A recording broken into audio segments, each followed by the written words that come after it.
Most exciting destination in all of northern Wisconsin. Osiyo Casino Lodge and Convention Center, Hayward. Osiyo.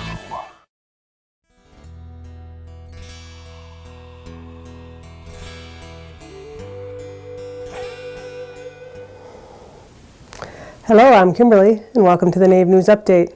It's Friday, March 9th. Many of the stories you hear here can be found at IndianCountryNews.com.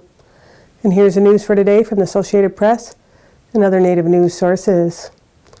Kenneth Kahn, tribal chairman of the Santa Ynez Band of Chumash Indians, has joined the board of directors for the Native American Rights Fund. The fund is the oldest and largest nonprofit law firm dedicated to asserting and defending the rights of Indian tribes, organizations, and individuals nationwide. Since 1970, it has successfully represented tribes in hundreds of major cases and has achieved significant results in such critical areas as tribal sovereignty, treaty rights, natural resource protection, and Indian education. The Native American Rights Fund is governed by a volunteer board of directors composed of 13 Native Americans from different tribes throughout the country, with a variety of expertise in Indian matters. Kahn is the newest representative on the board. Kahn has served as a member of the Santa Ynez Band of Chumash Indian leadership since 2003. He won a special election and became the tribal chairman in April of 2016 and was re-elected to a 2-year term in March. At the center of the American Indian College Fund's new PSA campaign rests a goal to change a staggering statistic. Only 14% of college graduates today are American Indian, less than half that of their peers.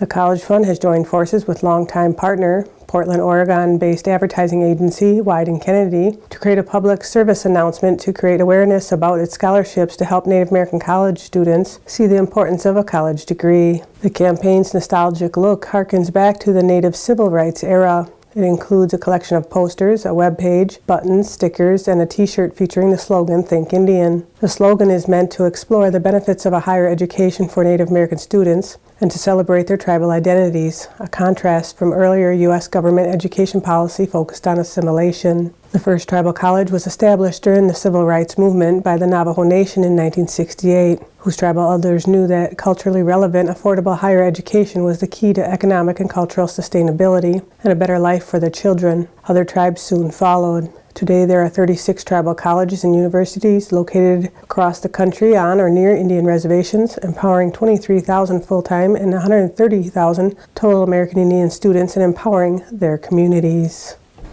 100 Years, the feature documentary by Melinda Janko, will make its U.S. broadcast premiere on Tuesday, March 13th on World Channel as part of the new season of America Reframed. The documentary is the compelling story of how Elouise Cobell, a Blackfeet warrior from Montana and a great-granddaughter of the legendary mountain chief, prevailed against the U.S. government. Cobell is a little-known hero whose relentless pursuit of justice led her to find remedy for over 300,000 American Indian account holders whose funds were held in trust by the U.S. government for over a century. Cobell founded the Blackfeet National Bank, the only tribal-owned bank in the nation. As an advocate for Native American financial self-determination and independence, and the treasurer of her tribe, she uncovered long-standing abuses, mismanagement, denial, and betrayal in the Bureau of Indian Affairs. Specifically, she identified billions of dollars that were supposed to go to individual Indian trust beneficiaries. As the national spokesperson for the mismanagement of the Indian trust funds, Elouise led one of the largest and longest class action lawsuits in U.S. history.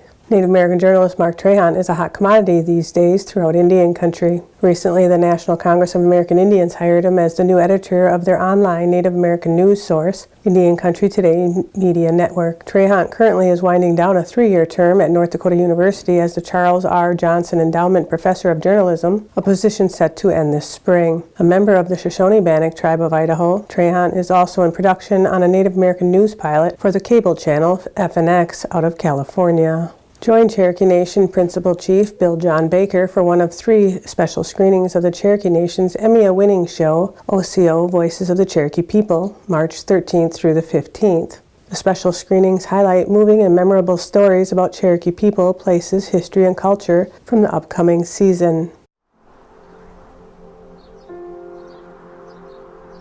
Whenever they ask you what you believe in, you reply, I believe in the old way.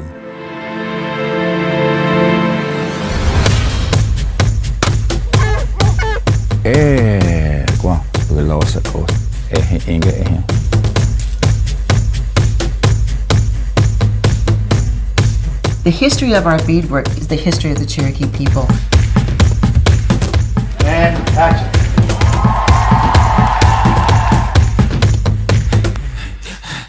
I wouldn't change anything about my life. The journey was hard, but this is just the beginning.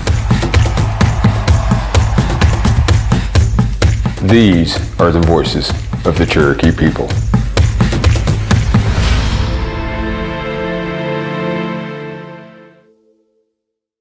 Each event includes a meet and greet with Cherokee Nation dignitaries, host and executive producer Jennifer Lauren, and the show's creators, directors, and producers prior to the screening. Viewers will enjoy screenings of the special director's cuts of upcoming personal documentaries and historical pieces, along with a Q&A session with those who help bring the show into homes every week. Screenings are open to the public and free to attend. For times and location, you can check out the news story at cherokee.org. And that's another roundup of news from Indian Country on this edition of the Native News Update. I'd like to thank you for joining me and have a grand day.